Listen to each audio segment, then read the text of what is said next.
We're good. The February 16th, 2021 meeting of the Carlington School District Board of Directors is called to order. Director Puskar, would you mind leading us in the pledge? Thanks. I pledge allegiance To the flag of the United States of America and to the republic for which it stands, one nation, under God, indivisible, with liberty and justice for all.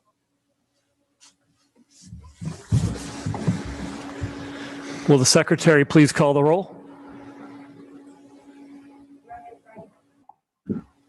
I don't believe he's able to make it tonight.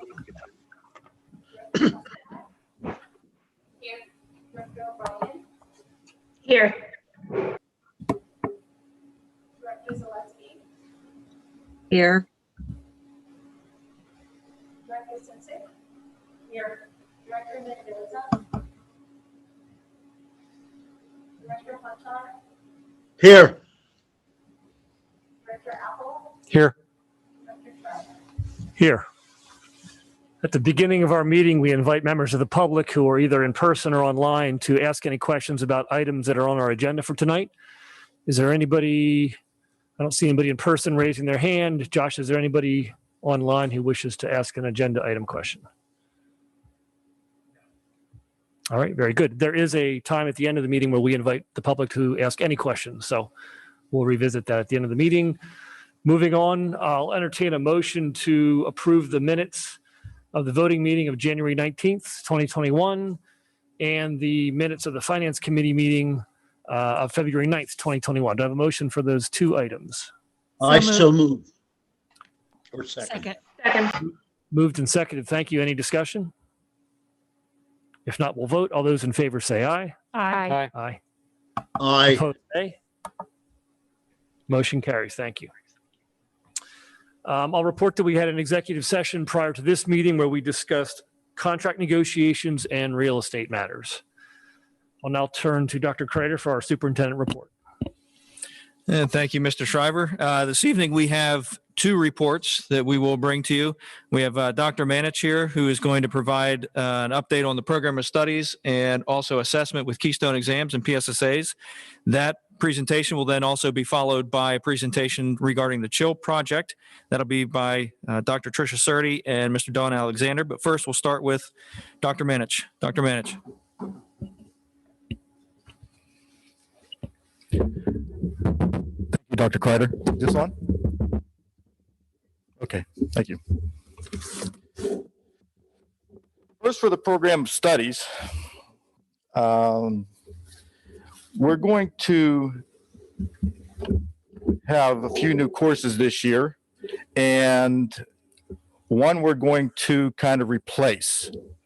In the 7th and 8th grade program of studies, we're going to be replacing our study skills in the rotation with a course that's called Chasing Excellence. It was presented to us by Mrs. Chelsea Cerveris, and the description of the course is going to be dealing with students who struggle, as she writes, are often told to study more, set goals, persevere, and motivate themselves. Often they're not shown how to do these kind of things. So in this course, students will read about, discuss, and put into action concepts such as growth versus mixed mindset, determining your why, setting and monitoring goals, monitoring your stress bank, how to get rid of those negative habits, how to develop and incorporate and maintain positive habits, and how to develop intrinsic motivation. Teaching students how to incorporate these concepts into their lives will help them to grow both academically and personally. Not only will this course help 7th grade students adjust to the new academic environment as they come to the junior, senior high school, but the skills can continue to have a positive impact for years to come. That's going to be the course that's going to replace the study skills that we had in our previous rotation. In the 9 to 12 program of studies, we're going to be adding 2 electives. One is called Poetry 180. It's an English elective. It was presented to us by Mrs. Melinda Hahn. And she writes, according to former poet laureate Billy Collins, high school is the place where poetry goes to die. Factors such as standardized testing, fear of judgment, and focus on formal grades can so easily eclipse the pleasure and value of reading and enjoying poetry for its own sake. Not every poem will speak to every reader.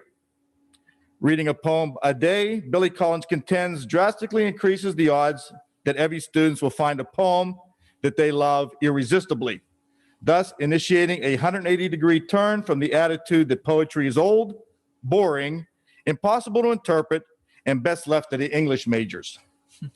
In this class, students will read a poem a day from Billy Collins' anthology, Poetry 180, A Turning Back to Poetry. Her assignments will include journaling, discussion, and student creations inspired by poetry. Evaluations will be centered around participation and engagement rather than formal evaluation and correction. The next course is going to be an art elective. It was presented to us by Ms. Rachel Ank and Mrs. Marlene Vianos, and it's going to be entitled World Art History. And this course is going to be a semester-long course of study of art throughout time and continents. The class will move chronologically from prehistoric art to present-day art.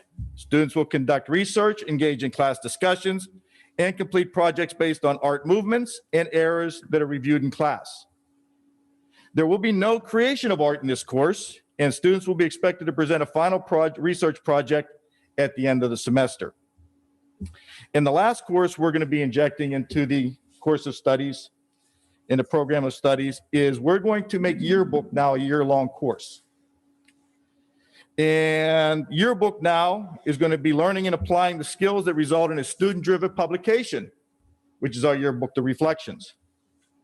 Students will work as a team to produce all facets of the book, from selecting a theme and design features to taking pictures, writing captions, to marketing and sales. Doing so, students will develop various skills, including graphic design, photojournalism, interviewing journalistic style writing, editing, revisions, ad sales, and more. Students also will be exposed to ethics and principles that govern the journalistic profession and to the real-world demands of producing a publication. Based on a strict publisher set deadline and the needs to cover extracurricular activities, students enrolled must be committed to contributing time outside of the school day if necessary for deadlines or photography. And as this grows, participation in the class constitutes your involvement in the production of the particular yearbook. So those are the new things that we're adding to the course selection from the book we had from the year before. So before I start with the next part, is there any questions on the program of studies? Dr. Mantich, I'm so excited to hear about some more art and English and literature. And, you know, the arts coming in a little bit more. It's really nice. The teachers did a very nice job in presenting the courses they like to see. They're trying to find some gaps that we have in our selection for the particular students of our district. And we know it's in a very small district. Sometimes options are very hard to come by, but these teachers made very nice presentations. Their curriculum is written already, and they're ready to go. So I'm very pleased Yeah, with it's what they did. exciting. Thank you. Now, the next part of the presentation, I'm going to talk about the Every Student Succeeds Act, Act 158, which is the new graduation requirements, Act 136, which is the waivers that we had from the 1920 school year, and how they are affecting the Keystone Exams. Now, Act 158 changed the high school graduation requirements from what we knew them. Back in the time, we just had to pass all 3 Keystone Exams and you were good to go. So Act 158 of 2018, which was also known as Senate Bill 195, was signed into law on October 24th, 2018. And this bill provided 5 different pathways for which now a student can graduate from high school. At the time, it began with the class of 2021-2022, which is this year's current junior class. And besides having a Keystone pathway where you had to pass all 3 Keystone Exams with 1,500 or more, but it also set up other pathways for the Keystone Exams, such as a Composite Score pathway, where a student can receive 1 proficient. Other 2 can be no less than basic, and the sum of the 3 tests is going to be a score of 4452. So when they add all 3 tests together, 1 proficient, minimum of 2 basics, 4452, they have another pathway that goes that way. A couple of other changes from what we're accustomed to in Act 158. The district's no longer required to offer supplemental instruction to those students who score less than proficient on the exam. And there's no longer requirements that the students are going to take a project-based assessment as designed by the state about 4 or 5 years back. Josh, come in.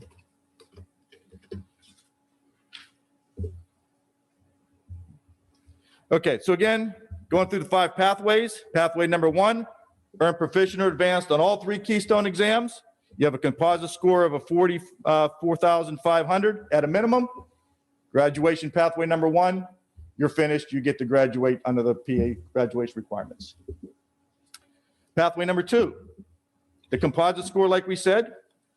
A student meets or exceeds a state-defined satisfactory composite score across the 3 Keystone exams with a proficient score of at least 1 exam being proficient, no less than basic on the remaining 2, and the score has been set at 4452 with no individual test score in a below basic range. The score will remain in effect, this 4452, unless it is changed by the General Assembly of the Commonwealth. Pathway 3. This is considered to be local grade requirements and alternative assessments, courses, and programs, and acceptance into college. Sorry, is this what we should be seeing on the presentation here? Yes, It's because we just still have the front page. Sorry. that's okay. Oh. Okay, sorry. Okay. I look over at the tech director. He gives me the nod. I'm like, okay, keep going. Yeah, it's good. That's all I want to know. Thank you. Okay, so pathway number 3, local grade requirements, alternative assessments, courses, programs, and acceptance into college. All right, now you're dealing with the realm outside of the Keystone exams.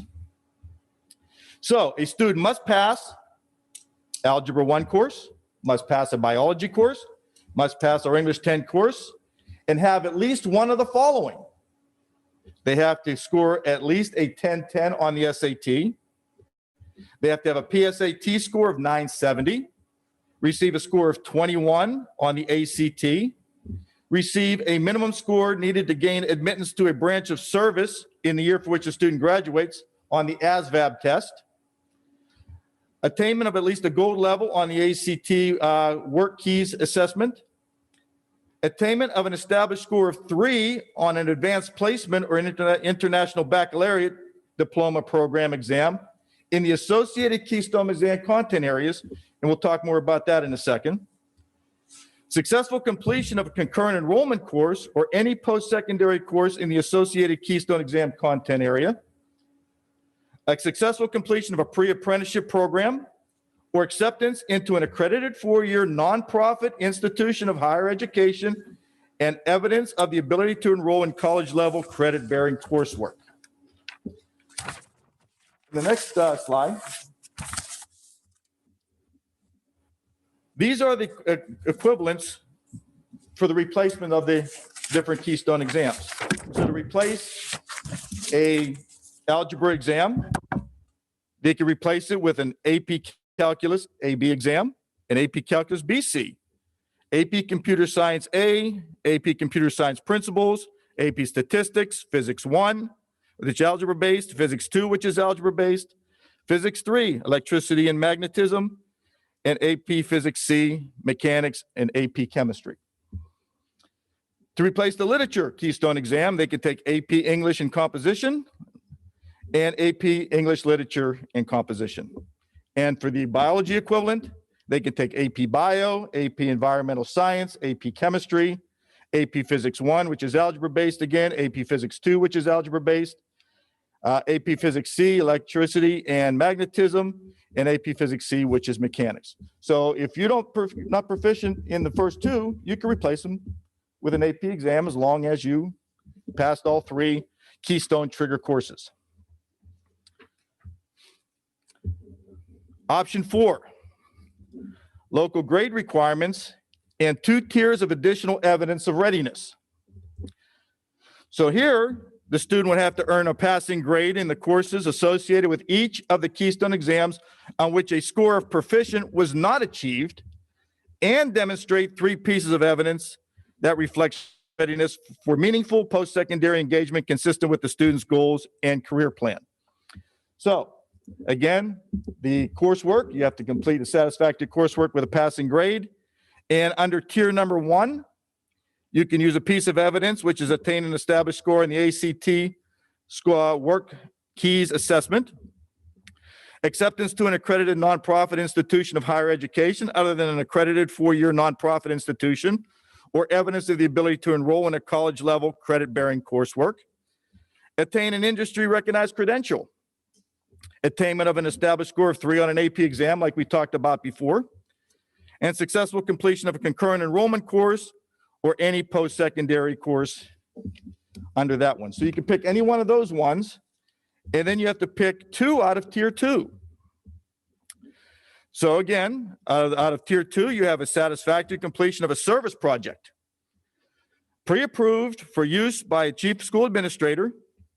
The proposal should include goals, activities, and contributions to the community. Project must be supervised by an adult, and completion must be verified in writing.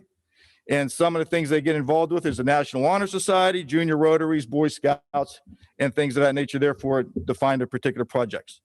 Or they can attain a proficient or advanced score on any one of the Keystone exams. They can use that as part of their 2.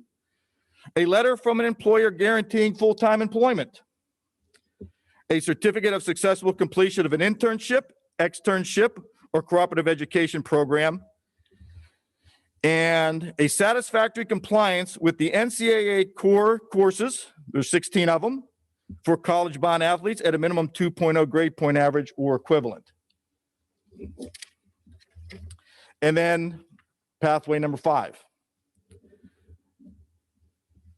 Option 5 is local grade requirements and an additional CTE evidence of readiness.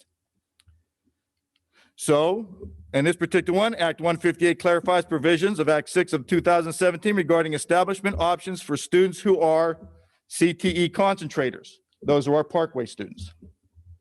They must pass Algebra 1, they must pass Biology and English 10, and attain an industry-based competency certification related to their CTE concentrators program of study. And demonstrating a likelihood of success on a test such as the NOCTI, or the NIMS, which is the National Institute of Metal Workers and Skills.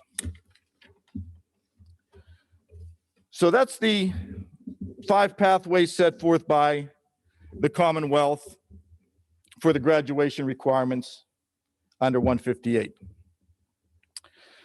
One of the things we were thinking about when these things came down was, what do we recommend to our students? What do we think is the best way to go? And thinking long and hard about this, I started looking at our data from the past years. Keystone Exams has been around for, I guess, since 2012. And it appears as, since the Every Student Succeeds Act requires us to give the Keystone Exam, the first 2 pathways are the easiest ways to go. And the way our students have been performing on the Keystone Exams over the years, it looks like if we continue on the path we have been with the Keystone Exams, and if they're not proficient, and we offer them supplemental instruction. Now, remember I said offer now instead of require. We can offer to them. It looks like our students probably would graduate under pathway 1 and 2. I'd say about 85% of the students at Carleton would pass under those 2 pathways.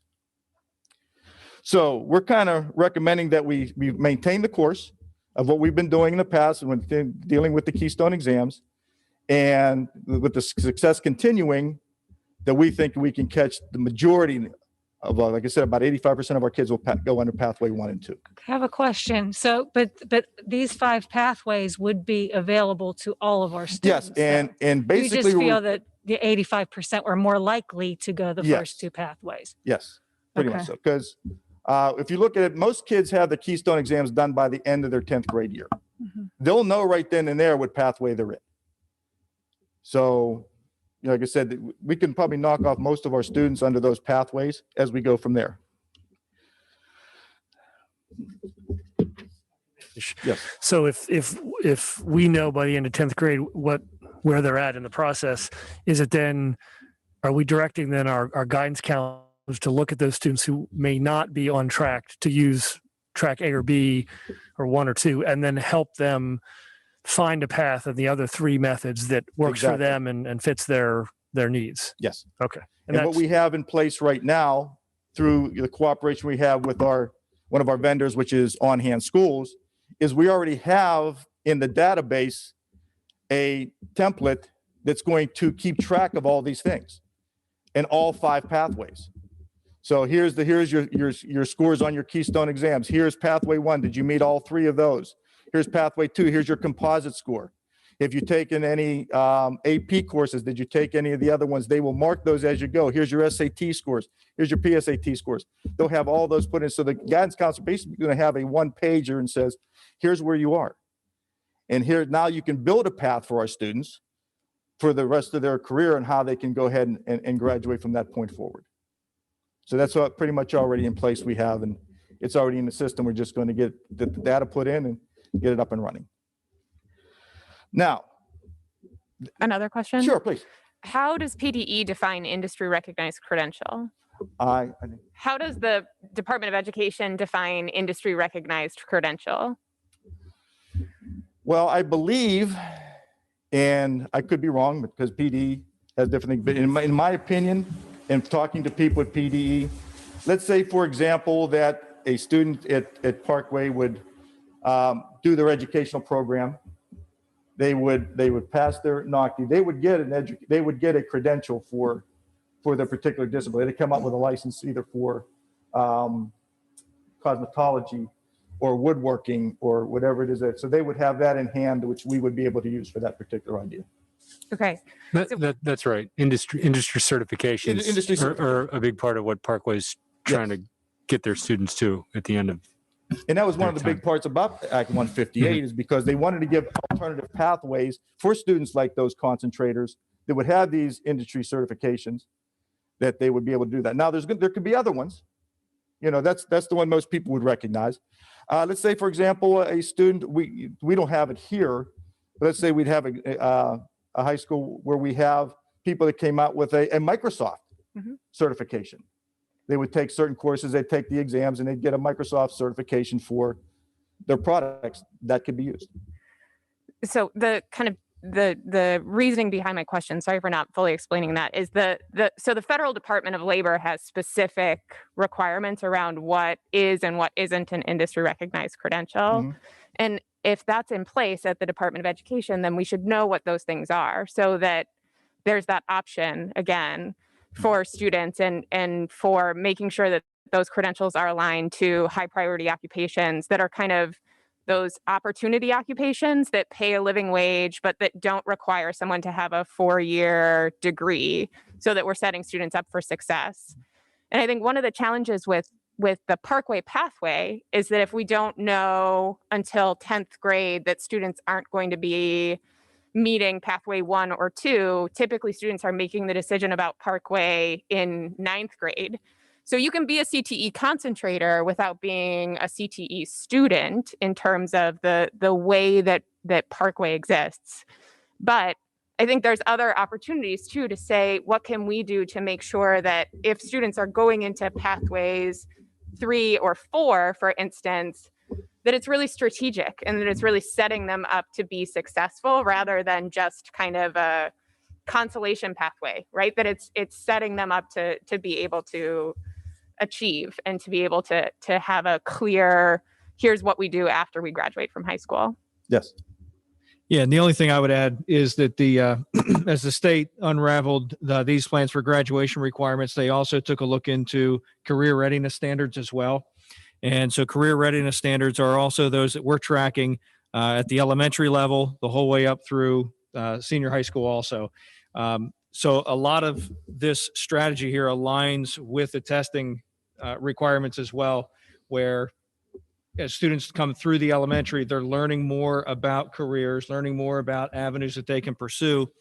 And I think that also starts that process earlier than what they currently do in ninth grade, determining whether they want to go to Parkway to pursue a career. So I think that also lends itself very useful to this process as well.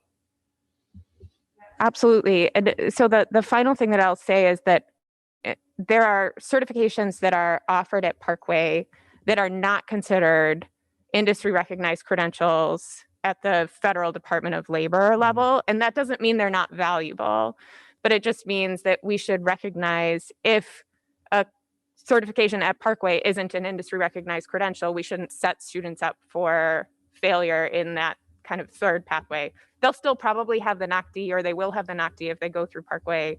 And just for those that don't know this, I work for the Workforce Development Board. And so therefore, industry recognized credentials are always on my brain.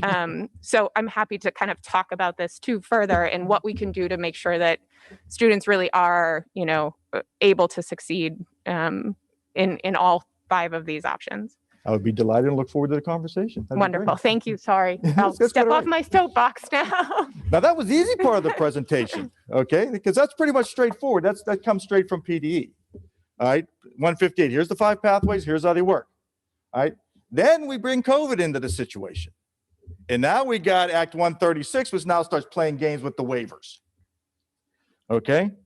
So on March 27th, the U.S. Department of Education approved PDE's request to waive the federal assessment requirements set out by the Every Student Succeeds Act for the 2019-2020 school year, along with accountability and certain reporting requirements. And basically what they did in this particular waiver was they waived the requirements to administer the assessments for the 1920 school year. The requirements for state engaged in accountability, the school designation requirements, like the ATSI and the CSI requirements that came out, and the ESSA report card. And in doing so, the waivers coverage of assessment requirements applies to the cohort for the 1920 school year and the test takers for the Keystone exams who were scheduled to take them during the spring of 1920. So according to the federal government, it is not requiring any student enrolled in the Keystone Trigger course, which was Algebra 1, Biology, English, Literature, during the spring of 1920 school year, regardless of the current grade level or expected graduation date, to take the associated Keystone exam last year, once schools reopened and federal assessment requirements resumed. Because Keystone exams are banked to their grade 11 year, and for the purpose of accountability, this waiver can affect students enrolled in other grades other than grades 11 and 12. If a student would be in grade 6 taking an Algebra 1 course, that grade 6 exemption is going to carry all the way for 5 years until he becomes his second semester of his junior year.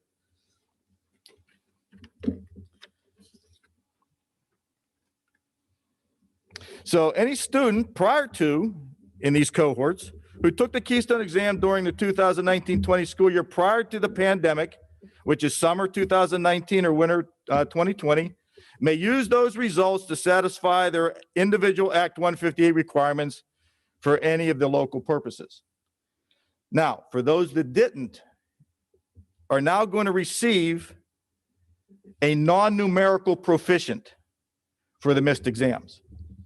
So if you missed exam last year, you were scheduled to take Algebra 1 in biology as a 9th grader, and you missed the exam, you're going to receive a non-numerical proficient for purposes of Act 158.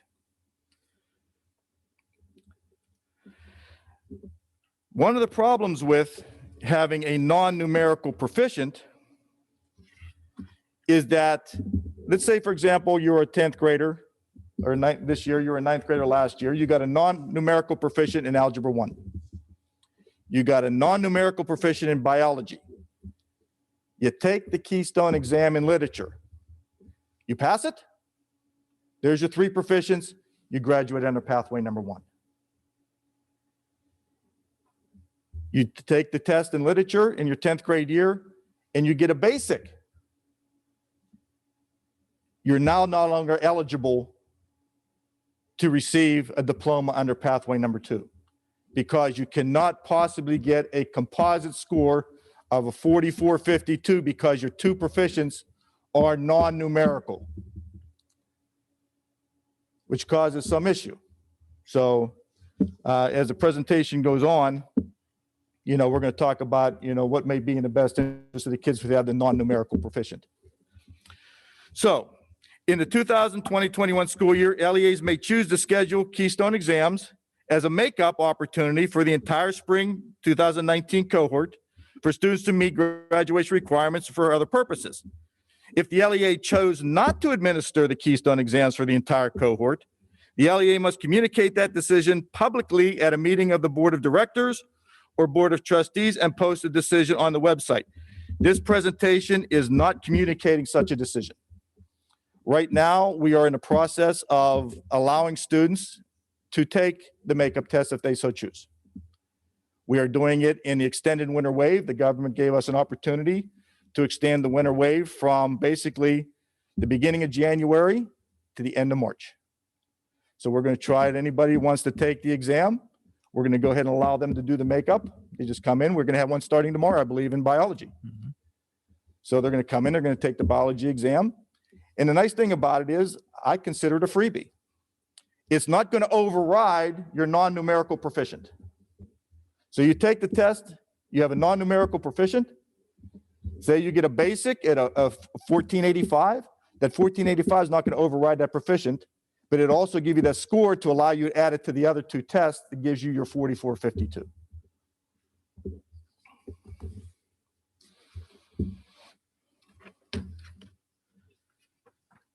So also in the waiver, in accordance with Act 158, statewide graduation requirements will take effect with the class of 2023 now, not longer 2022.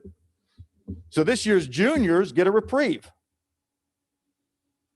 They've already taken algebra. They've already taken biology. Last year, they would have taken the literature exam. They're all going to get a non-numerical proficient, but they're not governed under the 5 pathways. They kind of get a pass. If they would like to take the test because they get a basic in algebra and they want to get that proficient, they're welcome to take the exam. But they're not required under Act 158 as a graduation requirement to go ahead and continue that any further.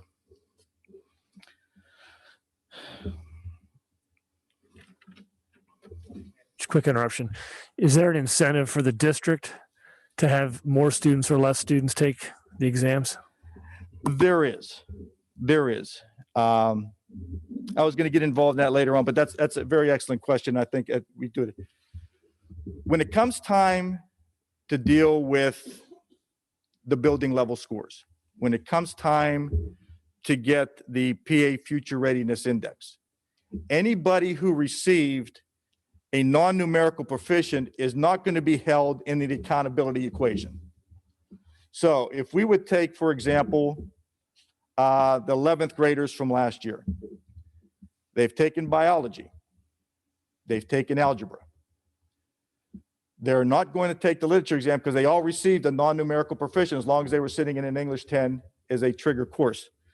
So when they do the numbers per se, they're only going to count the students that took the algebra, and they're only going to count the students that took the biology. They're going to take the number of proficient over the number of test takers, and it's going to be your score is going to be pretty much based on those. And another issue that popped up too is you say what's an ancillary thing for the school district. There are students in the cohort last year in the testing cohort that were going to be retesters. They were going to take it for the second time. All right, so they won't be taking it again. And we have a very strong history here at Carleton where we get anywhere from 33 to almost 40% sometime of proficiencies in the second time test takers. We won't have those to go along with it. So is there going to be, the mathematics is going to kick in for those kids. So that's kind of the drawback of the waiver from the district level, not from the student level, but from the district level. All right.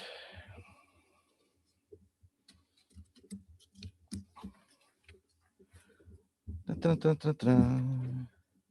Okay, so we were talking to students enrolled in the Keystone Exam Trigger course for the 2020-21 school year. Will be required to take an end of course test this year in the winter, spring, or summer windows of 2021. Only students whose parents, guardians follow the procedure set forth in, and I'm not going to read the code, it would be on the screen, for the religious opt-out, because we don't have very many, but we also have a few. So when you're talking about the parental opt-out, basically what's going to happen now is if a student's parents opt you out of the Keystone exam, they opt you out of basically pathway 1 and 2. And they've done that. So now they're kind of forced into pathway 3, 4, and 5. We usually don't have a lot of those, but if we do, a parent will have to understand that you're actually forfeiting your child's option to do numbers, pathways 1 and 2, which are the Keystones. And I don't know if I brought this up before, but it is a requirement of school districts that we must offer every student the availability to all 5 pathways. So that's one of the important things that we have. Dr. Mann, just a quick question. Are we informing students and parents at the time that they're opting out that is what the I long-term hold the impact meetings is? myself with any parent who opts out. Okay. Because of course we're going to look at the materials. There's really not much we can say. If they look at the materials and find them objectionable according to the Sure. religious beliefs, they write a letter to Dr. Kreider and they say, I want to opt out but I will talk to the parents and let them know what is the situation with the 5 pathways of graduation. And, they'll make their decision based on all the necessary information like they've always have. So we're going to have testing windows. Our current makeup opportunities for the 2019-20 cohort, again, is from February 1st to March 31st of 2021. And I think we're kind of behind, Josh, but I apologize. And we're gonna have a spring testing window for May 17th to June 25th this year. So anybody who would like to make up the test from the 19-20 cohort can take any one of those 2 and sit the exam, and they can take care of that. So again, we talked a little bit about implications. What's the implications for the 19-20 Keystone cohort? The class of 2022 juniors. The waiver removed the graduation requirements of the graduating class of 2023. They're not included. And they received their non-numerical proficient for any of their missed exams. Now, the class of 2023 and beyond, sophomores and beyond, they will receive a non-numerical proficient for the missed exams. They will take the literature exam in May. They pass the literature exam. They have 3 proficients. They get to graduate on option 1. If not, then we would strongly recommend that they take the other 2 to get their composite score of 4452, and they can make them up in any one of the other 2 options. And again, I like to point out that making up the exam will not override the non-numerical proficient and only provide a numerical score to calculate the composite of the 4452 for which a student can graduate under pathway 2. And again, opting out of the makeups will require a student to graduate under pathways 3 to 5 instead of Keystone Proficiency or the Keystone Composite pathways. So that's kind of an understanding of what Act 158, the graduation requirements, and 136 with the waivers kind of came in. It's very convoluted. Right. It's very complicated. And I received a lot of phone calls, talked to parents. They were very grateful for me to explain it to them. I practiced my presentation on today. So it only took about 14 minutes, I told one today. She's probably listening on her today. I think she even told me she put it on Facebook Well, to make sure other people are here to listen. That was my question, Dr. Mantitz. So how and when was this communicated to parents? Well, what we did this year is, we kind of got ahead of this whole thing, and we were planning the Keystone exams in the winter wave. And we sent a letter out to every parent that says that basically, here's what the requirements are, here's where your student is, this is what they have, and kind of gave them a brief overview of everything here, and told them we were going to be receiving, not receiving, but we were going to be administering the Keystone exams on these dates for these tests at these times. And I believe they were to call and schedule their appointments to come in. Like tomorrow's going to be biology, so people sign up and take the biology. They'll report tomorrow. They'll take the test. So we sent a letter out to everybody who missed the exam last year. Okay. So they got one mailed to their house. It's also on the website right now. I was hoping So that you'd if you say look that. Thank you. under the high school, you look under graduation requirements. Okay. Not under our normal credit graduation requirements are there, but these are also listed too in detail. So that was going to help the principals, and it was going to help the guidance counselors. If a parent would call in, they could talk to them, say, are you by your computer? Log on, and let's go through these together. So basically everything I said here today is actually listed in there in detail. So, we have it as many places as we possibly can. And I'm sure I'm going to get more phone calls tomorrow and the next day and the next day, but that's okay too, because the better they understand what the options are and what the best pathway is for their students, the better off we're going to be. So I guess at that point we were taking questions all along. So if anybody has any other ones. Well, I was a little bit confused by, you've got students in the class of 2023 and beyond. Mhm. That seems pretty straightforward. Yes. But the students who, because of the shutdown and all that sort of stuff last year, who would be juniors this year, and I think there's a few of us on the board who have juniors, they've got some different options.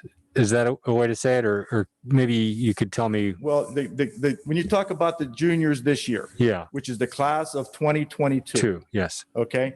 Because of the waiver that we received last year for that, what they call the testing cohort of 1920, anybody who was in line to get a test during that cohort is going to receive a non-numerical proficient. The situation with the juniors this year is they're not held accountable to the graduation requirement. So they don't have to worry about any of the 5 pathways. Right. So all they have to do is demonstrate proficiency on the Keystone? Pretty much no. No? Just our graduation requirements. Just our graduation. Just our graduation requirements. Because they kept pushing those, Gotcha. passing of the 3 Keystone exam, they kept pushing those down the road, if you remember. It started Yeah. here, then they pushed it down another couple years, and all of a sudden this hit, and they pushed it down another year for the 5 graduation requirements, 5 pathways. So technically, they really don't. But we also said if anybody in that cohort that was a junior, because you can only take the test up until your 2nd semester of your junior year.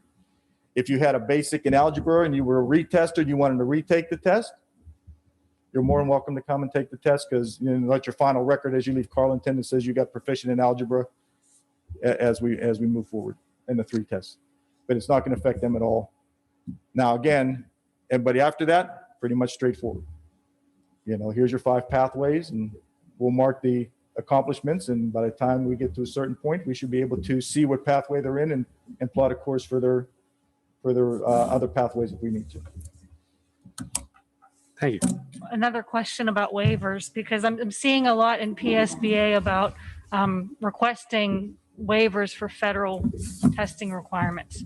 Is that separate from what we're talking about here? Yeah, this Or is one were that's we- already been granted. Okay, and is it looking like there will be requests for, like, that we might get waivers for federal testing requirements for this school year? At what- this moment in time. Yeah. And anytime I talk about PDE, I always mention at this moment in time. Because by the time I get done saying this, tomorrow morning it might be totally different. But at this moment in time, there is a bill out there that we've applied to the federal government and asked for a waiver. At this moment in time, the federal government under ESSA, who requires testing in grades 3 to 8 and 11, has not entertained those. So at this moment in time, there's nothing in any talk in the pipeline about a waiver. Again, I can say that today. So we would have to be preparing our students right now for their tests in the spring. Yes, for the test takers, the end of course test takers for the spring Right. administration. Yeah, we'd be preparing them for that to happen. Oh boy. Okay. Thank you. I didn't say this was going to be easy to listen to, but it's there's a lot going on in now. And like I said, we need to make sure that everybody's aware of what that is and at least get the conversation going for parents, teachers, and everybody involved, because, you know, it's here. You know, that our sophomores are on the clock at this moment in time.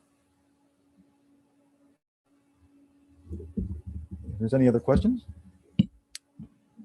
If not, I'll thank you for your time. I think that's Thank it. you. Very good. Thank you, Dr. Thank Manich. you. And joining us from virtual, we have Dr. Cerdy and Mr. Alexander, and they're going to provide an update on the CHILL project that is taking place at Carnegie Elementary School this year. It's providing a variety of resources to both our staff and students, and that resource is provided through AHN. So I'll turn it over to, I believe, Dr. Cerdy, is it? Hello, everyone. Oh, can you hear me now? I apologize. Is everyone okay?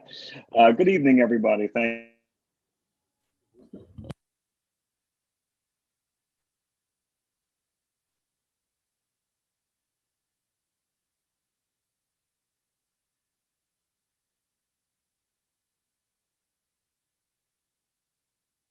already, even under the circumstances.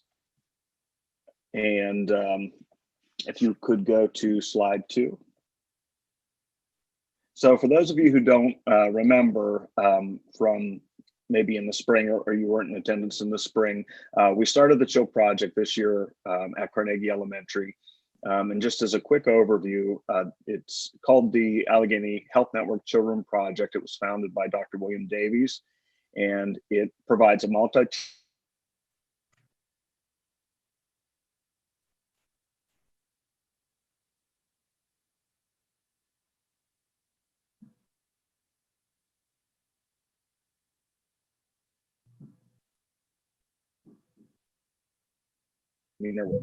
measures and proactive strategies. Just to kind of give you another idea of why we were looking for something, Dr. Cerdy and I and Mrs. Bachman, who has been extremely supportive as well, we knew that on our own, we could not provide the kind of mental health support that was needed for our students. And we needed to take a larger team approach to helping to solve some of those issues. And as I've said, I couldn't be more pleased with the progress we've made so far. Could you go to slide 3, please? And Dr. Cerdy is going to talk a little bit more about some of those levels of support. Okay, so far we've implemented 3 tiers of support through the CHILL project at Carnegie Elementary. The first tier is for all students and all staff members. Everyone's welcome, and this involves the actual CHILL room and the behavioral health educator, Miss Ellie Lohman. So she is going through a mindfulness curriculum in all classrooms. All students receive this instruction. She pushes in during their pause class, which is part of the specials rotation once a month, and she's providing a different themed lesson each month. She also has been pushing into classes as asked by teachers. If there's an issue that comes up, she'll read different stories, teach different mindfulness lessons in that classroom. She also offers support to teachers in the mornings before students get in that 8 to 9 or 8 to 8:30 time, where different grade levels can come at different days to go through their own mindfulness lessons, learn their own skills. She also does a staff meeting each month to teach the teachers what she is teaching the students in those mindfulness curriculum lessons that she does. One of the most beneficial, I think, parts of the CHILL project has been that it's available for breaks and support in general for students. So if they're having a bad day, if they're feeling overwhelmed, if they're just overwhelmed by too much sensory stimuli going on, they're able to go down and have a break in her room. And when they're there, they get to learn skills and strategies, problem solving, different ways to cope, and then they're quickly sent back to their class. This allows them to go back and be ready to learn. And it's definitely been beneficial for all of us. The next is parent and community training. So they've had a few different nights for parents to come in. We also had Arabic translators as part of these presentation so we can reach our ESL population as well. And they actually have one next week on the 25th. So this is district wide for everyone in the district, high school, both Crafton and Carnegie, on mental health. And it will help with looking at different mental health issues that are occurring during COVID, and also teach parents to look at different risk factors for anxiety, depression, suicidality. And it also would be beneficial for high school age students to attend that as well. So that will be occurring next week. Can you go to the next slide? At the second tier, this has also helped us quite a bit. This is students that are at risk or already identified. So these are students in our student assistance program that are at risk for possibly needing an IEP or a 504 plan. It's also students that already are identified with IEPs or 504 plans. So in terms of IEPs, we have a lot of students that have behavior plans, and they have not been successful. We've had several students that we've tried every intervention and all these rewards, and we cannot find anything that they wanted to work for. We've tried tangible rewards. We've tried things like toys, tips, extra iPad time, extra time playing basketball, and none of them are really working. The behavior plans, I mean, sometimes they would work. The novelty of them are wearing off very quickly. Fortunately, since we've had this project and the kids that use the chill room, it's a great incentive. Kids want to be there. They want to be there all the time. We've been using it as a reward for them at the end of the day or maybe middle of the day. If they earn so many points on their point system, they can earn time there. I am happy to say that these kids that have been on this program have almost earned all of their points every day, which is something that was not happening before.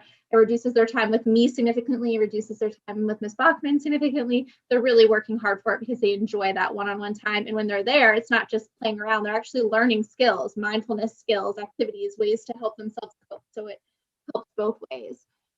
Also, for kids that are just struggling, they might be anxious, they can go down there in the morning. They can have scheduled time with Miss Ellie. It's the kids that don't quite need full one-on-one counseling each week, but they still need a little bit of something. She does schedule time with them as well. So that's been helpful. We also have chill room groups. So we have some lunch groups that are just based for socialization. It's hard to get some of that social time in the school day right now with the COVID guidelines. But she's able to spread them out far enough in the room and do organized different social activities with them, which has been helpful.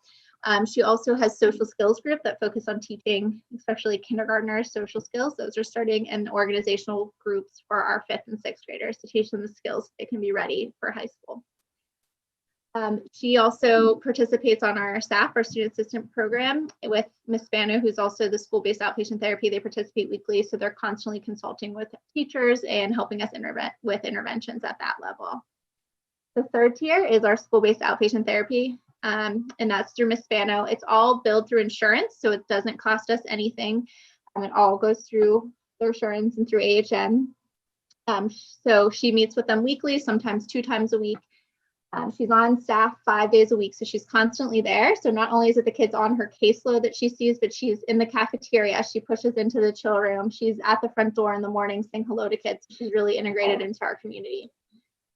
We've also started medication management. So we have a nurse practitioner that specializes in psychiatric services, and she comes into the school each month and she's doing med management appointments for students that are involved in the school-based outpatient therapy that require medication. So that's been a huge help because it allows us to get the feedback from the therapists, from the teachers, from the parents, and make sure that that medication is working. So that's the third. Can you go to the next slide? So here's the actual numbers. I was kind of worried at the beginning of this because we've been in person, we've been remote, we've been virtual, and I was worried that when we were virtual, maybe kids wouldn't know what the chill room is. A big part of it is they haven't been in the school. How are they going to know? That has not been the case. We've been very fortunate. So as of right now, she has had 348, or I think this was the last week actually. So 348 drop-ins. So 348 students have come in that needed support either due to a crisis, feeling emotional, or overwhelmed. She has done 4 lessons, so all students in the building have received 4 mindfulness lessons, so she's taught for a total of 12 days. She's done 7 presentations to our faculty and staff. She's consulted with teachers on 71 occasions and with parents on 15 occasions. So despite the back and forth of being virtual and in person, she's had a lot of students still checking in with her. When we're in person, she is probably the busiest lady in the building. There's always someone down there, so it's been very helpful. The school-based outpatient counseling services, she currently has 19 students. on her roster. We started with 0 in August, and there's 4 referrals pending. That's a really good number for this current time where most mental health services are provided virtually. A lot of families didn't want their kids in a virtual counseling session because they're already virtual for school a lot of the day, and they felt that it was too much. So the fact that we even have 19 at this point, I think, is pretty incredible.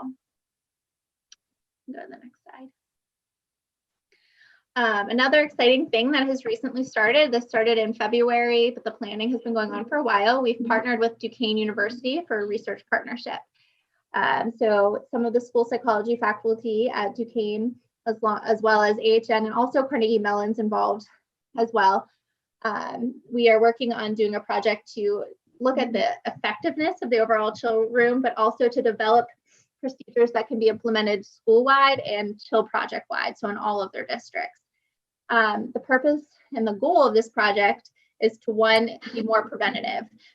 A lot of mental health in schools is reactive. So what we're trying to do is to teach kids how to identify their feelings and the intensity of those feelings, and then to notice when the intensity of negative feelings is too high, what they can do and who they can go to get their needs met, which would be right now the chill room. And the chill room will teach them the skills. So hopefully eventually they won't even need to go to the chill room. They'll already have those strategies. So fortunately, we have 2 great teachers, Don Alexander and Meredith Kladakis in 2nd grade, that were willing to pilot this study, as well as Mr. Bassano at Crafton. So Crafton has come on as one of the baseline programs. So he's using his room as a baseline study. The intervention will be applied at Carnegie this year.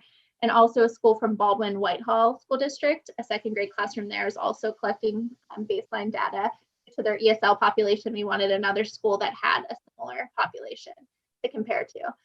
So all of these schools have been collecting just baseline data right now, which is looking at the students' overall emotional functioning, the teacher's stress level as well.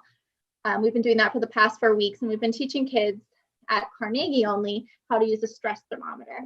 So each morning, the students come in and they go on their Chromebook and they fill out a stress thermometer. There's different colors and there's 5 levels, and it goes over the intensity of your feelings and how stressed you are. So each morning they're coming in, they're rating their feelings. We've been doing that for 4 weeks, and that's all we've done during baseline. The next phase of this, which will start next week, is they're going to rate their feelings. And if they're identified as having a very high level of stress, a 4 or a 5, the system that they rate this on will actually alert Ms. Lohman in the chill room, alert the teachers, so that we can help with interventions. We can then go up to them and say, okay, so you're feeling really stressed today. How can we help you? What is the problem, and what are ways we can solve this problem? The goal is that we do this thing first thing in the morning to hopefully prevent students from sitting there thinking about their problems all day, missing instruction, or letting their feelings boil up where they have an explosion or a behavioral outburst. So we're going to start that next week. We'll see how it goes. There's a lot of social stories and different things along the lines that we've been teaching the kids to go along with this as well. So we will have more data for you at the end of the year on how that project works out. Next slide. Okay, and my kids, my students are using the thermometer. They it's been pretty seamless so far. They love using it, and I do.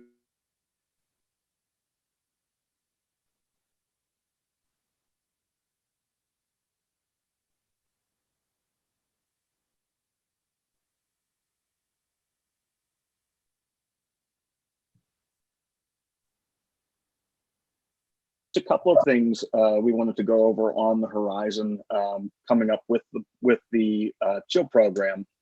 One part of kind of our vision for where we saw this going, not only helping students in the classroom, but we really want to help the families as well. And one way we thought to better help some of our students in the community who are maybe non-English speaking families, or families that are coming from a refugee or immigrant way of coming into our community, was to maybe open up a better way of communicating with those families. So we did reach out to the Allegheny Health Network Center for Inclusion Health, and we had a meeting with them last week, and we expressed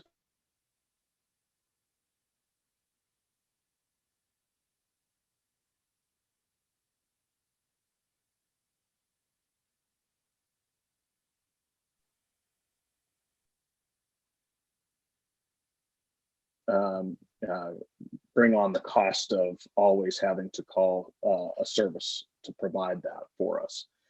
So that's something that's kind of in the works, and we will continue to update you as we move along with that. As Dr. Cerdy mentioned before, Ms. Lohman and Ms. Spano will be offering a virtual hour-long mental health training to the entire district. That would be parents and students. That's coming up. And I know they've done that, I believe, once already. In my classroom, Dr. Davies is going to be coming in the next couple of weeks. They're bringing on a mascot to go along with the program for the younger kids. It's going to be a chameleon. We're kind of hoping, it will change colors as, whatever the feelings that the chameleon is feeling on that particular day. And we're hoping that we can kind of align that with our feelings thermometer so that the kids can kind of have a better understanding of why they're choosing the color they're choosing on a particular day when they're not feeling great. So that's something that's hopefully coming in the next couple of weeks. We're going to see how the kids react to that. And just a couple of things that are coming to the room itself. There are a few pictures in the slide as well, but one thing that will be coming is the treehouse that we'll be using for group and individual therapy, some additional furniture to the chill room, and some additional instructional items as well. And we hope when things kind of get back to normal that the board would like to come and tour the room. I've talked to Carnegie Coffee. I know they would be willing to supply coffee for that event whenever we're able to have everyone in the building. And we look forward to your feedback. If you have any questions, please reach out to Dr. Cerdy or myself or Mrs. Bachman, and we'll gladly get you any information you need. And again, we greatly appreciate your time.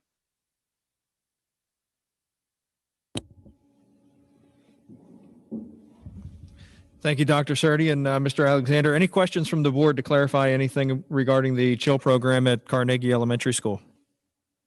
Yes, Dr. Cerdy in particular, having been a kid that was bullied in junior high school, do you find kids, in boys and girls, but especially boys in this generation, more open to telling an adult about bad things that are going on with them in school?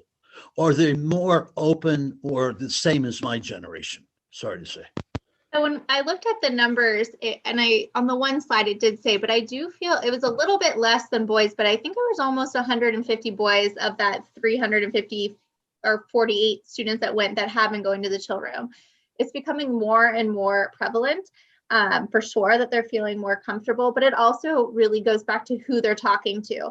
And so far, Miss Lohman has been so open and kids find her really rewarding. So I have found kids flocking there. It's now the cool place to be. So it's actually made mental health cool. Whereas in the past, there was a stigma. Now everyone's like, she walks in the hall, they're like, please take me, like begging her. So it's making and reducing that stigma. So it's been huge. Oh, that's great.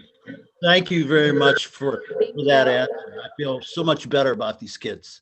Yeah, it's been great. And I think this program is what we really wanted, was to reduce that stigma in all of our population. And I think it's helped. So hopefully it keeps going that direction. We're seeing that level of comfort also with the older children as well. Wouldn't you agree, Dr. Cerdy, with 5th and 6th graders? Oh, yeah. Maybe in the past we wouldn't have. So yes, for sure. Ms. Punchar, it's Lauren Bachman. I wanted to let you know, like 6th grade, there are so many students, both boys and girls, that want to be in this program, that we actually have to create a recess schedule for 6th grade because we go over capacity in the room. So it's fantastic what they're doing. That's wonderful. Thanks to all of you who initiated the chill room. That's a wonderful report. Thanks again. Thank you for supporting us. yeah, thank you. I have a question. I'm curious. You had mentioned community engagement and trying to reach out to the parents, and I'm curious when and how that was done and what kind of response you got from the community. So they've attended a few, I know they attended the Carnegie Library and they've gone to a few events. It's been harder than normal just because events aren't happening as much or they're virtual. But they also, when we have had programs, we send out letters. I know Ms. Bachman sent it out in our weekly newsletter. We also put it on all the Google Classrooms. We send out translated versions as well to let the parents know that there would be an interpreter when it was happening. And we did 2 sessions, one with the translator and without, and it went pretty well. For this next, and we're still open to suggestions for this next round, which is going to be on the 25th. We posted it on the website. We're working on getting it out through teachers, Google Classrooms, weekly newsletters.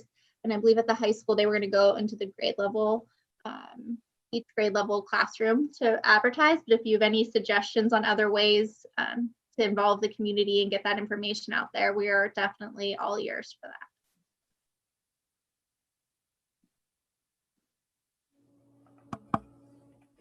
So Dr. Cerdy and Mr. Alexander, it is great to see all this work. Thank you for the presentation.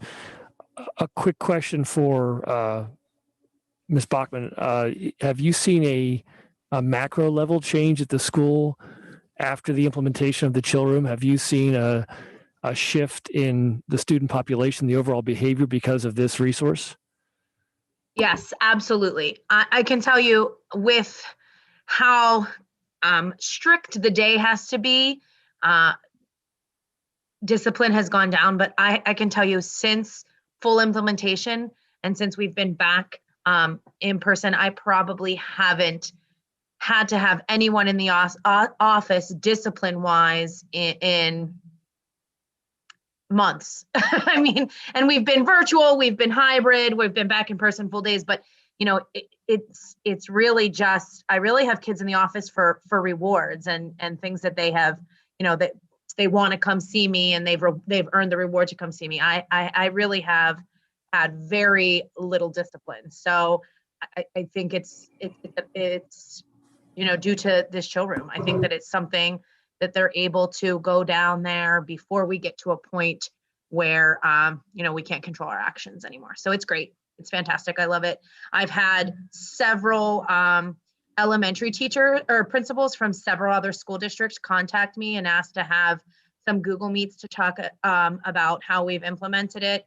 And, you know, we're doing such a great job because of the efforts of Mr. Alexander, Dr. Cerdy, Mrs. Kladakis, and the rest of the staff. So thank you so much, and kudos to you and the whole team. That's great to hear. Thank you.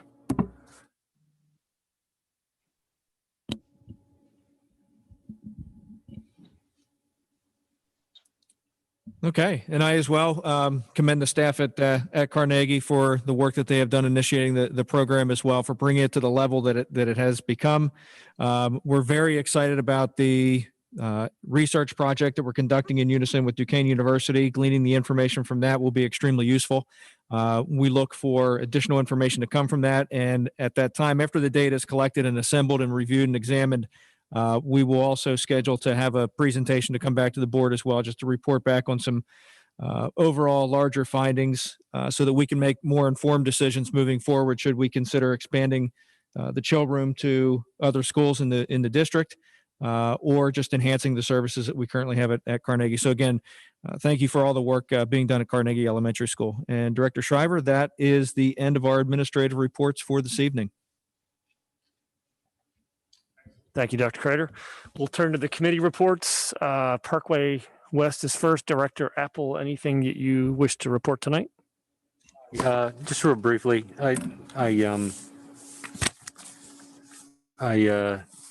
just wanted to say that the next Parkway West board meeting, they're usually the first Tuesday of the month, but it has been moved to Thursday, March the 11th, if anyone wants to join us out there.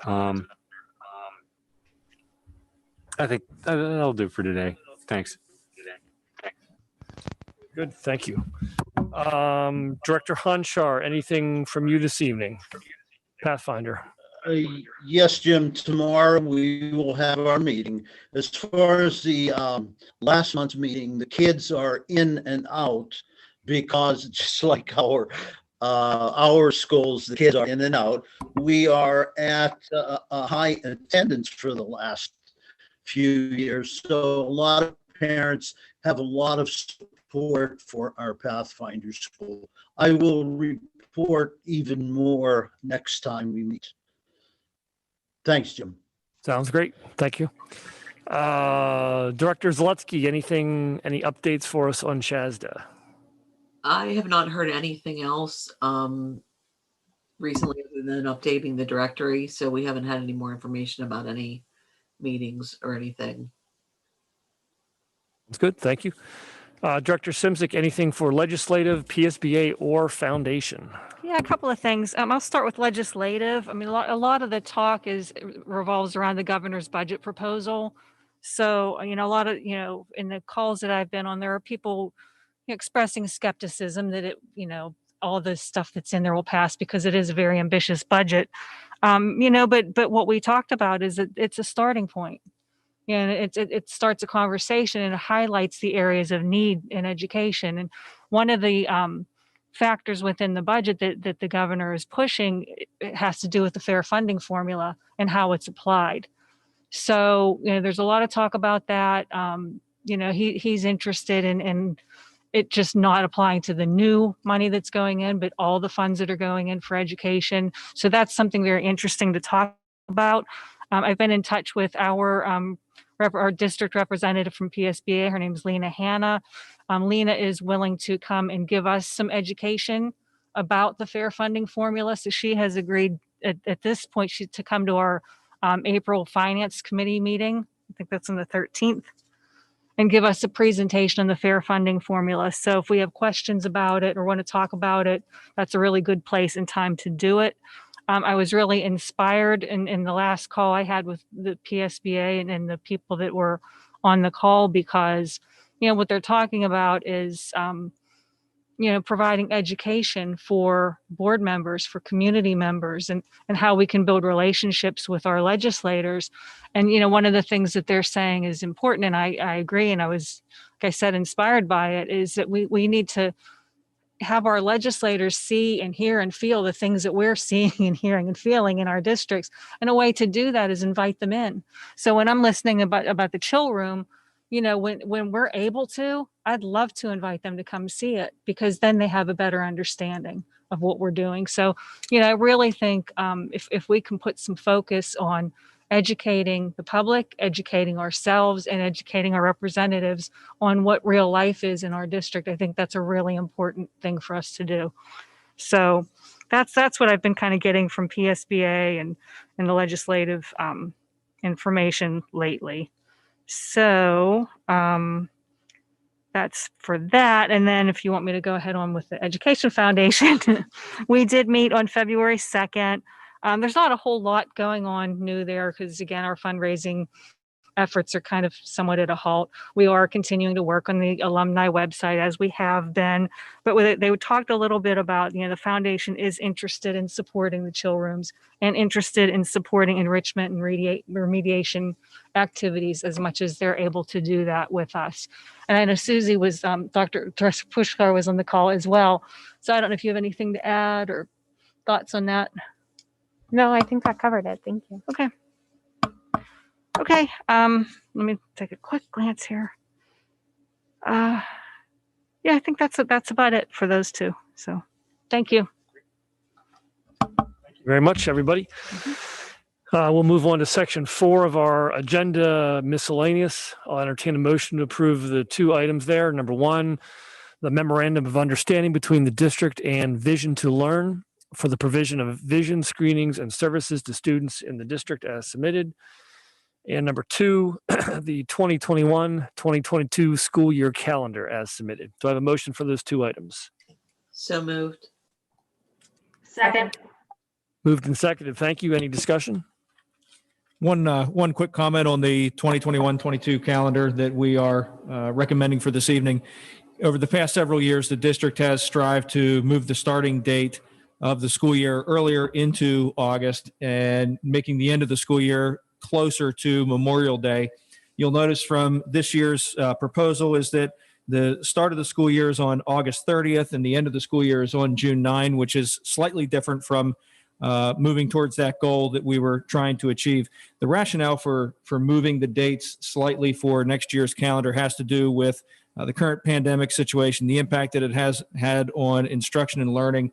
What we plan for this summer is to have a variety of remediation sessions for children and for our students at the high school as well, to provide additional learning opportunities over the summer. That could be summer school, could be fun learning activities that extend into the summer months. As a part of that, we're going to need to carve out some time to process all that information, to get it back in. If we need to make any adjustments to our master schedules, grade level changes, anything of that nature as a result, we'll need that extra week to do that. As we move forward, designing calendars in the future, we look to get back to our goal of having students out as close to Memorial Day as possible. Thank you. Any other questions or comments? If not, we'll vote. All those in favor say aye. Aye. Aye. Aye. Opposed, nay. Motion carries. Thank you. Under Section 5, Finance, I'll entertain a motion to approve the following 11 items. Number 1, the 2021-22 preliminary budget in the amount of $33,012,041 with the intent to request approval from the Pennsylvania Department of Education for a referendum exception up to the maximum permitted by law. The Board Secretary will give public notice of this action through publication in a local newspaper. Number 2, the Treasurer's Report for the month of January 21 as submitted. Number 3, the January 2021 bills in the amount of $673,455.06. Number 4, the proposed 21-22 Allegheny Intermediate Unit Program of Services budget in the amount of $2,161,057. The AIU3 school district's total contribution to the budget is $1.811545 million. And the contribution amount for the Carlington School District is estimated to be $19,779. It will be determined by the Pennsylvania Department of Education according to the district aid ratio and the weighted average daily membership. Number 5, to accept the anonymous donation of $5,000 to defray the cost of the resurfacing of the high school gym floor. Number 6, to approve the independent auditor's report of financial statements for the year ending June 30th, 2020, as submitted by Hozak Speck, Metzel and Wood, LLP. Number 7, the 4-year renewal agreement with Jordan Tax Service for the collection of real estate taxes for the boroughs of Carnegie, Crafton, and Roslyn Farms under the terms as submitted. Number 8, the athletic fund report for the month of January 2021 with an ending balance of $18,415.11.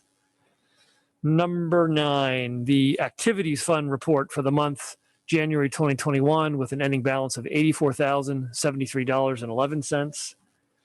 Number 10, to approve and appoint Keith Bilby as the district representative to the Allegheny Southwest Tax Collection Committee. And number 11, to accept the donation of 100 face shields made by Element Fitness. Do I have a motion for those 11 items under finance? So moved. Second. Moved and seconded. Thank you. Any discussion? I'd like to just recognize the donation for the gym floor resurfacing as well as the face shields. I'm very grateful to the members of the community to support the school district in ways that go beyond just, paying your taxes and that sort of stuff. It's really kind. I agree, Joe. Thank you for saying that. And we have a great district and a great community that supports us. So I'll echo that. Thank you. Any other questions or comments? If not, we'll vote. All those in favor say aye. Aye. Aye. Aye. Aye. Opposed, nay. Motion carries. Thank you. Under Section 6 Personnel, I'll entertain a motion to approve the following 8 items. Number 1, the deletions and additions to the 2020-2021 athletic supplemental list with new and returning coaches as submitted. The stipend for supplemental position holders is contingent upon completion of the full school year and will be prorated in the event of a shortened or canceled season due to unforeseen circumstances. Number 2, the additions to the 2020-2021 activity supplemental list as presented.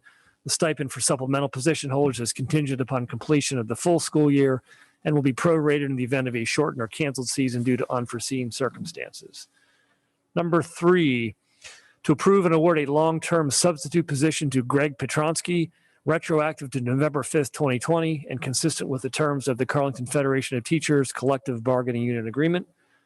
Number 4, to approve and award a long-term substitute position to Courtney Blocker, retroactive to February 11th, 2021, and consistent with the terms of the CFT Collective Bargaining Unit Agreement.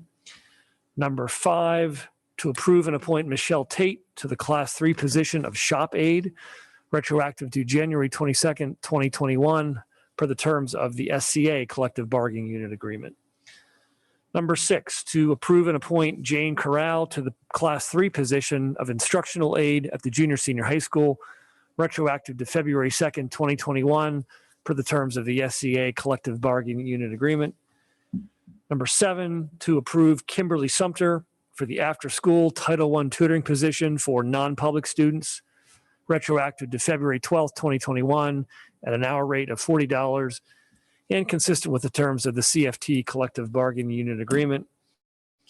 And number 8, to approve the request for leaves of absence for employees number CFT 2021-06 and CFT 2021-07 as submitted. Do I have a motion for those 8 items? I still move. Or second. Moved and seconded. Thank you. Any questions? I have a question, Jim. Can we postpone the voting on the athletic supplemental list? I have some reservations about a hiring that I'd like to be able to discuss with the rest of the board. Do we want to modify the motion on the table to? Well, then it'd tell you exactly who she has a question about. We might just need to table the whole thing. You know what I mean? We can't discuss Should we strip individuals. out number 1 and just vote on 2 through 6? I think that's the way to do it. Yeah. Since I moved or seconded, I agree with the deletion or the postponement. Thank you, George. Bill, can I modify the motion and have it be items 2 through 8? Yes, if that's agreeable to the person who made the motion in the second, then you can vote on the modified motion. Otherwise, you would need a new motion for 2 through 8. I was either the motion or the second, so I agree. Who was the other person?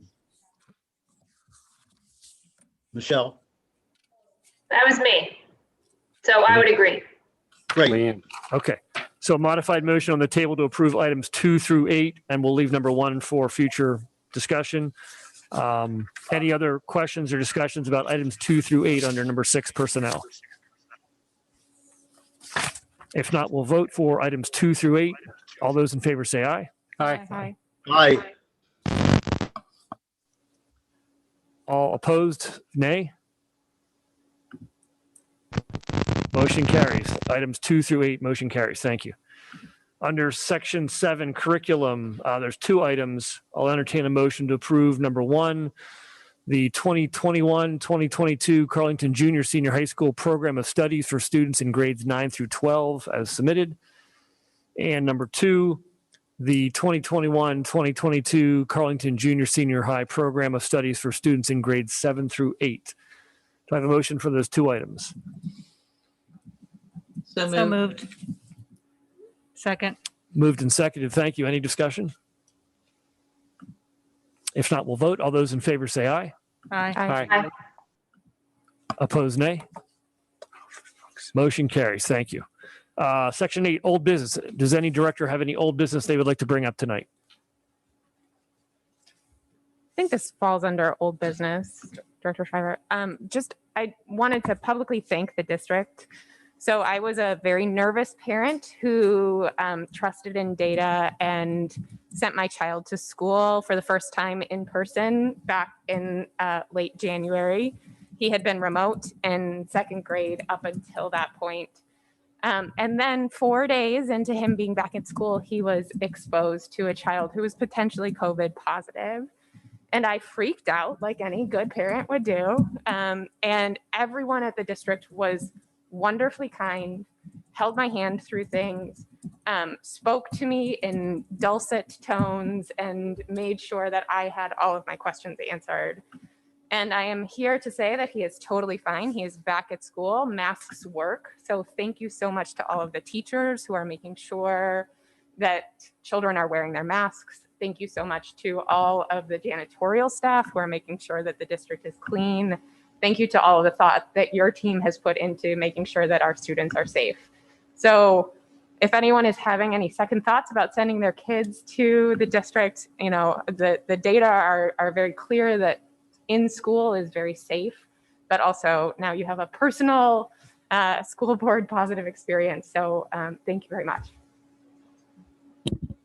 Thank you very much. We'll definitely pass that along to the individuals that worked with you through the process, and certainly provide the staff with feedback that they have done a terrific job with working through some conditions that are certainly not ideal and desirable, but making the best of the situation and still continuing to provide our students with the best education possible. Thank you. Agreed. Thank you for sharing that, Susie. Appreciate it. Any other director have any old business they'd like to bring up? If not, new business. Any director have new business they'd like to discuss? Hearing none, we'll move on to the open forum section. Mr. Jones, do we have anybody in open forum that would like to speak?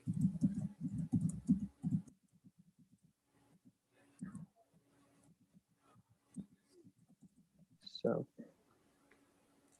Carol DeLugas, I've allowed you to speak at this time, so it looks like you unmuted yourself, and so you can talk now. Can you hear me? All right. My name is Carol DeLugas. I am a former school teacher with the district. It was brought to, and a charter member of the Historical Society of Carnegie. It was brought to my attention a couple months ago by an alumni that the district was thinking of disposing of the bell that is out in the front lawn of Carnegie Elementary. I just wanted to make a plea that you please maintain this bell in a prominent place within the school. It is part of the history of our community, and it represents that public schools present equal opportunities for all, and that education can be secured by individual effort, and that the poorest child has a chance to rise to positions of trust and honor with the education that they receive at our schools. The bell was hung at the first school in what was then chart tiers. Our community was divided into chart tiers and Mansfield in 1872. And Chartier School opened in 1879.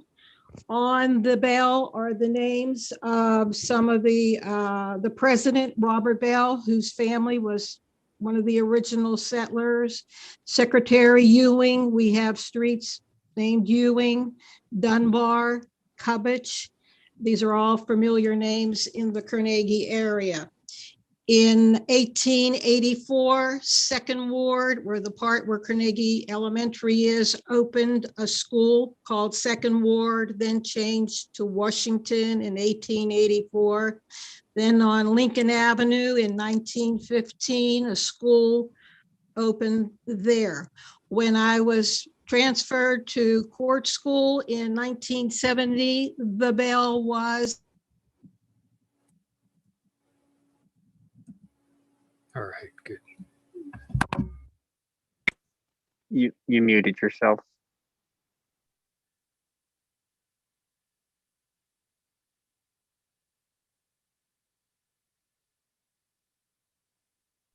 Mr. Jones, have we lost Carol?